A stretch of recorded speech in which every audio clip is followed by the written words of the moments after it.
Hello আসসালামু আলাইকুম everyone, আশা করি সবাই ভালো আছেন। আমার নাম ইশরাক হাসান এবং গ্রামার গেইনস এডুকেশনের পক্ষ থেকে সবাইকে ওয়েলকাম জানাচ্ছি। সো আজকেও চলে আসলাম নতুন আরেকটি ভিডিও নিয়ে এবং আজকে আমরা সেই প্রোনাউন নিয়ে কথা বলবো, বাট প্রোনাউনের টাইপসগুলো নিয়ে আমরা কথা বলবো। সো আমরা একটা কথা জানিয়ে রাখতে চাই যে আমরা অলরেডি পার্সোনাল প্রোনাউন কিন্তু ফার্স্ট ভিডিওতে ডিসকাস করেছি, সো চাইলে সেই ভিডিওটি দেখে আসতে পারেন। সো চলুন আমরা রেস্ট অফ দি প্রোনাউন্সের টাইপসগুলো আমরা গো থ্রু করি। সো আমরা যেহেতু ফার্স্ট পার্সোনাল প্রোনাউন ডিসকাস করে ফেলেছি, আমরা ফ্রম সেকেন্ড প্রোনাউন দিয়ে আমরা শুরু করতেছি, that is demonstrative pronoun. So demonstrative pronoun actually কি? It is used to point to specific people, thing or idea. So আমরা যে স্পেসিফিক করে যে একটি নির্দিষ্ট করে যে আমরা একটি নাউনকে বুঝাচ্ছি, সেটাকেই হচ্ছে আমরা ডেমনস্ট্রেটিভ প্রোনাউন বলে থাকি। এবং ডেমনস্ট্রেটিভ প্রোনাউন আমরা চারটি ওয়ার্ড দিয়ে আইডেন্টিফাই করি, that is this, that, this, those. So this that mostly হচ্ছে সিঙ্গুলার অ্যান্ড দিস দোজ হচ্ছে আপনার প্লুরাল। সো আমরা এক্সাম্পলে চলে যাই। এক্সাম্পল নাম্বার 1-এ দেখেন, দিস ইজ মাই ফেভারিট বুক। এখানে যে ফেভারিট বুকটার কথা বলতেছে, এই ফেভারিট বুকটাই স্পেসিফাই করে অ্যাড্রেস করতেছে দি প্রোনাউন দিস। দেন হচ্ছে আমরা সেকেন্ড এক্সাম্পলে যাই, that was an amazing performance. একটি অ্যামেজিং পারফরমেন্সকে অ্যাড্রেস করছে, যে পারফরমেন্সটা করা হয়েছিল সেটা কিন্তু খুব অনেক সুন্দর ছিল। So that was an amazing performance. So এখানেও আমরা দ্যাট ডেমনস্ট্রেটিভ প্রোনাউনটি ইউজ করেছি। Those belong to John. So এখানে দোজ বলতে কোনো কিছু বা কোনো আইটেম বা এনি আইটেম বোঝাচ্ছে। So that is in a plural form. So those belong to John. আমরা আইটেমসগুলো কি সেটা কিন্তু জানি না, বাট এখানে কিছু একটা আছে যেটা জনের কাছে আছে, দ্যাট মিনস ওইটার পসেশনে হচ্ছে জন। আমরা সেটাকেই বুঝাচ্ছি with the pronoun demonstrative pronoun. So এটা হচ্ছে ডেমনস্ট্রেটিভ প্রোনাউনের এক্সাম্পল প্লাস ডেফিনেশন।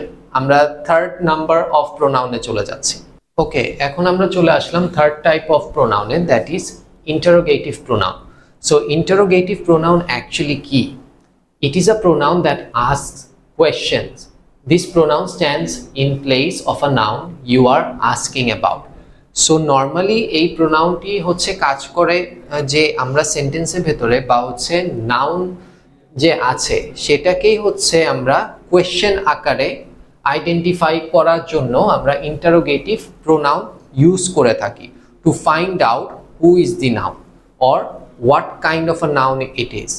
আমরা এক্সাম্পলে চলে যাই। এক্সাম্পলে যাওয়ার আগে হচ্ছে আমরা কমন ইন্টারোগেটিভ প্রোনাউন্স আছে যেটা হচ্ছে আমরা ইউজ করে থাকি, that is who, whom, whose, what, which, এই টাইপের হচ্ছে কোয়েশ্চেন টাইপ প্রোনাউন্সগুলো। এবং যেখানে আমরা ইন্টারোগেটিভ প্রোনাউন ইউজ করব, we mostly end the sentence with question mark. So first আমাদের হচ্ছে এক্সাম্পলে দেখে নিচ্ছি, হু আর ইউ। সো এখানে যে পার্সনের কথাটা বলা হয়েছে ইউ, সো তার আইডেন্টিটি হচ্ছে আমরা জানার জন্য এখানে হু প্রোনাউনটি ইউজ করেছি। So that means who are you. Then হচ্ছে হুম ডিড ইউ সি। তুমি কাকে দেখেছিলা। সো এখানে হচ্ছে আমরা একটি কোয়েশ্চেন আস্ক করতেছি রিগার্ডিং হুম, লাইক হচ্ছে কাকে দেখেছিলাম, কোন নাউনকে দেখেছিলাম সেটাকেই হচ্ছে অ্যাড্রেস করার চেষ্টা করা হচ্ছে। Then whose bag is this. So এই যে স্পেসিফিক ব্যাগটা আছে এটা কার কাছে, মানে কার বিলঙ্গিংসে, সেটাই ফাইন্ড আউট করার জন্য আমরা হুজ প্রোনাউনটি ইউজ করেছি। সো আমরা এখন ইন্টারোগেটিভ প্রোনাউন্স জানলাম, আমরা নেক্সট প্রোনাউনে চলে যাচ্ছি। ওকে, আমরা নেক্সট টাইপ অফ প্রোনাউনে চলে আসলাম এবং that is relative pronoun. So what is actually relative pronoun? It is a pronoun that joins or relate a dependent clause to a noun in the main sentence. So আমরা জানি যে dependent clause কিন্তু cannot stand on its own, so সেই sentence অথবা ক্লজটাকে আমরা নাউনের সাথে জোড়া লাগাই একটি প্রোনাউন দিয়ে, এবং সেই প্রোনাউনগুলোই হচ্ছে আপনার রিলেটিভ প্রোনাউন। এবং রিলেটিভ প্রোনাউন, কমন রিলেটিভ প্রোনাউনগুলো হচ্ছে দ্যাট, হু, হুম, হুজ এবং হুইচ। আমরা একটা এক্সাম্পল দেখে নেই, তাহলে আরো ইজি হয়ে যাবে। The girl who won the race is my friend. So এখানে দি গার্ল যেটা আছে এটা হচ্ছে আমাদের নাউন, দেন হু হচ্ছে আমাদের রিলেটিভ প্রোনাউন, প্লাস হচ্ছে আমাদের on the race, that is dependent clause. So এখানে যে নাউন এবং ডিপেন্ডেন্ট ক্লজটি আছে, সো এটাকে জোড়া লাগানোর কাজটি করেছে দি রিলেটিভ প্রোনাউন, এবং রিলেটিভ প্রোনাউনের কাজই হচ্ছে এই just joining the noun and the হচ্ছে আপনার কি ডিপেন্ডেন্ট ক্লজ। সো এরকম টাইপের সেন্টেন্স বা সিচুয়েশনে আমরা রিলেটিভ প্রোনাউন ইউজ করে থাকি। এখন আমরা চলে যাচ্ছি নেক্সট প্রোনাউনে। ওকে, এখন আমরা চলে আসলাম নেক্সট টাইপে, that is reciprocal pronoun. So reciprocal pronoun কি একটাবার দেখে নেই। It is a pronoun which is used when two or more people are doing the same thing to each other. The mutual action is shared. So that means এই প্রোনাউনে হচ্ছে opposite যে প্রোনাউনটি থাকবে বা একসাথে হচ্ছে একই মিউচুয়াল আন্ডারস্ট্যান্ডিং শেয়ার করার কাজই হচ্ছে এই রেসিপ্রোকাল প্রোনাউন শো করে থাকে ইন আ সেন্টেন্স। আপনারা যদি এক্সাম্পলে যান তাহলে আরেকটু ভালো মতো ক্লিয়ার হতে পারবেন।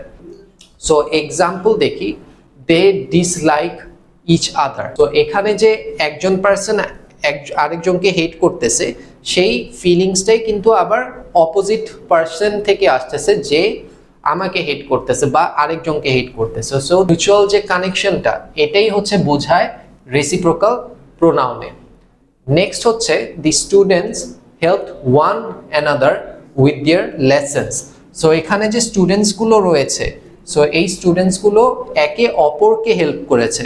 সো ওয়ান স্টুডেন্ট আরেকজনকে হেল্প করলে সেই হেল্প স্টুডেন্টটাও সেম জিনিসটাই আরেকজন স্টুডেন্টকে করতেছে। সো এখানে হচ্ছে মিউচুয়াল একটি কাজ চলছে। So this is actually called reciprocal pronoun. So আমরা পরবর্তী টাইপস অফ প্রোনাউনে চলে যাচ্ছি। ওকে, আমরা এখন চলে আসলাম পরবর্তী টাইপস অফ প্রোনাউনে, এবং that is distributive pronoun. So distributive pronoun actually কি? It is a pronoun which talks about one person or thing at a time from a group. বিষয়টা হচ্ছে এই প্রোনাউনটি এমনভাবে নাউনদেরকে ডিসক্রাইব করে যেটা হচ্ছে উই ফিল লাইক আমরা এটার অন্তর্ভুক্ত, but we are not specifically addressed. So কিছু ডিস্ট্রিবিউটিভ নাউন হচ্ছে আপনার এখানে আমরা ইউজ করে থাকি, that is each, either or neither. আমরা যদি এক্সাম্পলে চলে যাই তাহলে আরেকটু ইজি হয়ে যাবে। Each of the students received a certificate. এখানে যে আমাদের প্রোনাউন ইচ রয়েছে, so each of the students, so অনেক স্টুডেন্টসের ভেতর থেকে ওয়ান বাই ওয়ান স্টুডেন্টস কিন্তু সার্টিফিকেট রিসিভ করেছে। সো দ্যাট মিনস এখানে এক একটি ইন্ডিভিজুয়াল বোঝানোর সব পরেও কাউকে কিন্তু স্পেসিফিকভাবে বলা হচ্ছে না। সো ইন জেনারেলাইজ করে কিন্তু স্পেসিফাই করা হয়েছে, that is each of the students, স্টুডেন্টসের ভেতরে এক একজন। সো সেকেন্ড হচ্ছে আমাদের এক্সাম্পলে দেখেন, neither of them was invited to the party. এই পার্টিতে কেউ ইনভাইটেড হয়নি। সো এখানে neither of them, ওদের ভেতরে কেউ হয়নি, কিন্তু ওদের যে ওয়ার্ডটা আছে এখানে কিন্তু স্পেসিফাই করে বলে নাই যে কে ইনভাইটেড না, বাট উই ক্যান ফিল যে ওদের ভেতরেই হচ্ছে এক একজন যারা ইনক্লুডেড তারাই হচ্ছে ইনভাইটেড হয় নাই। সো ইন জেনারেল আমরা অ্যাজ আ গ্রুপ থেকে আমরা যেভাবে স্পেসিফাই না করে ইন জেনারেল ভাবে যখন আমরা ইন্ডিকেট করি ইন্ডিভিজুয়ালি, সেটাকে হচ্ছে আমাদের ডিস্ট্রিবিউটিভ প্রোনাউন বলে। আমরা এখন চলে যাচ্ছি পরবর্তী প্রোনাউনের টাইপসে। আমরা এখন চলে আসলাম লাস্ট টাইপ অফ প্রোনাউনে, that is reflexive pronoun. So reflexive pronoun actually কি? It is a pronoun which is used when the subject and the object of a sentence are the same person. So একটি সেন্টেন্সে like আমি বা হচ্ছে যেই subject থাকবে না কেন তাকেই রিপ্রেজেন্ট করা হচ্ছে, এমন টাইপ অফ সেন্টেন্সে আমরা রিফ্লেক্সিভ প্রোনাউন ইউজ করে থাকি। যেমন এই চার্টটি যদি দেখেন, আমাদের সাবজেক্ট ওয়াইজ আমাদের রিফ্লেক্সিভ প্রোনাউন কিন্তু ভ্যারি করে। দ্যাট ইজ, সাবজেক্টে যদি আই থাকে রিফ্লেক্সিভ প্রোনাউন থাকবে মাই সেলফ, ইউ থাকলে ইয়োর সেলফ, এটা বোথ সিঙ্গুলার এবং প্লুরালের ক্ষেত্রে ইউ কখনো চেঞ্জ হয় না। হি যদি থাকে তাহলে হিমসেলফ, শি থাকলে হারসেলফ, ইট থাকলে ইটসেলফ, উই যদি থাকে তাহলে আওয়ারসেলফস, অ্যান্ড দে যদি থাকে তাহলে দেমসেলফস। সো আমরা এক্সাম্পলে চলে যাচ্ছি। এখানে ফার্স্ট এক্সাম্পলটি লক্ষ্য করেন, I prepared myself for the exam. এখানে সাবজেক্ট যেহেতু আই, আমাকে নিয়ে সেন্টেন্সটি রিলেটেড, সো আই প্রিপেয়ার্ড কাকে? Myself. সো আমাকেই রিফ্লেক্ট করতেছে। So that is I, myself, this kind of word হচ্ছে আপনার রিফ্লেক্সিভ প্রোনাউন। সেকেন্ড হচ্ছে আমরা এক্সাম্পলে চলে আসি। So he taught himself to play the guitar. So guitar শিখেছে হি, হিমসেলফ, নিজেকেই হচ্ছে সেলফ টট করেছে, হি টট হিমসেলফ। সো এখানে হি এর রিফ্লেক্সিভই হচ্ছে হিমসেলফ, মানে এখানে হি পার্সনটাকে রিফ্লেক্ট করতেছে। সো এই ছিল হচ্ছে আমাদের টাইপস অফ প্রোনাউন নিয়ে ভিডিওস। আশা করি আপনারা বুঝতে পেরেছেন। সো পরবর্তী আরেকটি ভিডিওতে আমরা নতুন কিছু নিয়ে আসব। সেই পর্যন্ত ভালো থাকবেন।